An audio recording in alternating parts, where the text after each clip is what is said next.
Bueno, y entrando en tema, vamos a presentar a Pablo Sirio, que es licenciado en Ciencias Antropológicas por la Facultad de Filosofía y Letras de la UBA. Trabaja en el programa UNESCO La Voz de los Sin Voz, parte integrante del proyecto Promoción de Cultura Ciudadana y Diversidad Cultural del Programa de Naciones Unidas para el Desarrollo. Es autor de En la lucha curtida del camino, antología de literatura oral y escrita afroargentina y Tinta negra en el gris de ayer. Los afroporteños a través de sus periódicos entre 1873 y 1882. Editor de los libros de Néstor Ortiz Oderigo, Esquema de la música afroargentina y latitudes africanas del tango. Desde 2011 es director de la Cátedra Libre de Estudios Afroargentinos y Afro-Latinoamericanos de la Universidad Nacional de La Plata, investigador del Instituto Nacional de Musicología Carlos Vega. Así que desde allí es que lo encontramos en su investigación que está desarrollando desde 1991, llamada La música afroargentina, perspectivas histórica y contemporánea de la tercera raíz de la identidad nacional. Un titulazo, ¿no es cierto?, para una investigación realmente muy, muy importante. A través de esta investigación, estás desarrollando el estudio de la música afroargentina. ¿Es así? Sí, me centro en las prácticas musicales, exactamente, porque es mi especialidad como antropólogo. Uh-huh.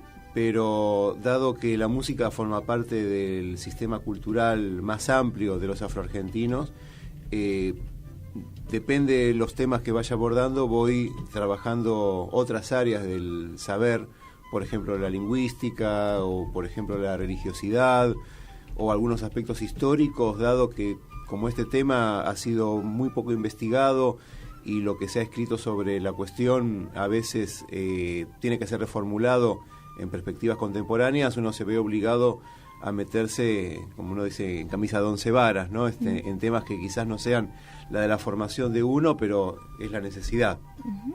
¿Esto es lo que te ha llevado al estudio de estos temas? Exactamente. La idea es poner en valor una de las culturas fundacionales del país, que es la de los africanos esclavizados y sus descendientes, porque ha sido históricamente negada. Uh-huh. Todos sabemos que la Argentina tiene una imagen así de Villiquen, ¿no?, bastante simplificada, de que los argentinos descendemos de los barcos. Uh-huh. Entiéndase, barcos europeos. La cuestión es que no todos los barcos europeos venían de Europa. Una buena parte venían de África, y nuestro país, en la época de la esclavitud, nuestro país, en la época de la colonia, y ya independiente, hasta 1861 en Buenos Aires, fue cómplice y beneficiario directo del comercio de africanos esclavizados. Uh-huh. Entonces hay una deuda pendiente, no solamente con la historia, sino con los descendientes de aquellas víctimas.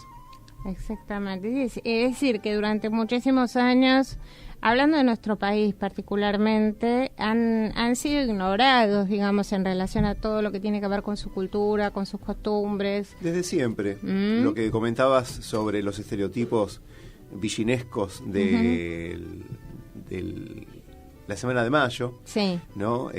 Bueno, sí, ocupan en el imaginario popular, ocupan un lugar subsidiario, menor, anecdótico, como el vendedor de velas, claro, o la vendedora de pasteles, pero hay que recordar también, por ejemplo, al Negro Ventura, aquel que en 1812 denunció a su amo, Félix de Álzaga, uh-huh, por intentar una contrarrevolución. Mirá vos.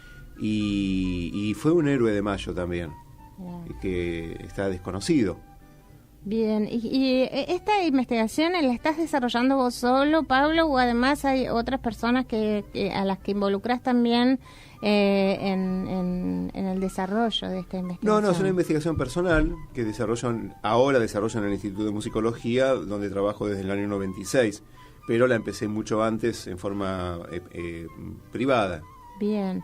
Además de la música también hay cantos antiguos, también hay idiomas africanos que se han transmitido por transmisión oral, por tradición oral, Un poco por lo que leía en el artículo que me enviaste, como una forma también, esto perdurado como una forma de resistencia frente al sojuzgamiento, ¿no? de los africanos, de los esclavos, ¿no? Y ha podido perdurar gracias a esa resistencia, digamos, a ese recuerdo de los ancestros, ¿no? Sí, fue una resistencia sonora, ¿no? Fue una resistencia sonora que tuvo una contraparte de silencio hacia la sociedad envolvente hasta hace muy pocos años, hasta el 2007 exactamente, en donde esta comunidad trató de no mostrar esta música en la vía pública,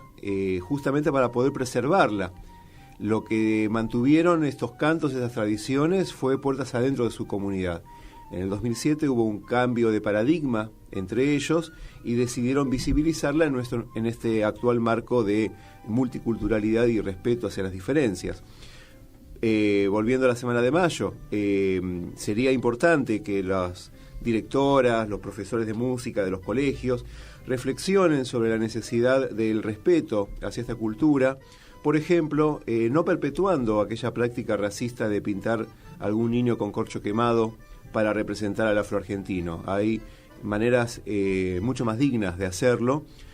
Por ejemplo, contando estas historias como la que digo del Negro Ventura, o por ejemplo, recreando la música tradicional afroporteña y no poniendo discos de música uruguaya, de Rubén Rada o de Alberto Castillo, cuando tienen que mostrar lo que sería el candombe de esa época, a veces en el mejor de los casos, porque si no te ponen Shakira, ¿no? Entonces, bueno, hay que aprender de nuestras tradiciones. Nosotros tenemos un candombe autóctono, que es el candombe porteño, que se mantiene vivo, y se mantiene vivo por única voluntad de sus cultores, que son los descendientes de aquellos esclavizados.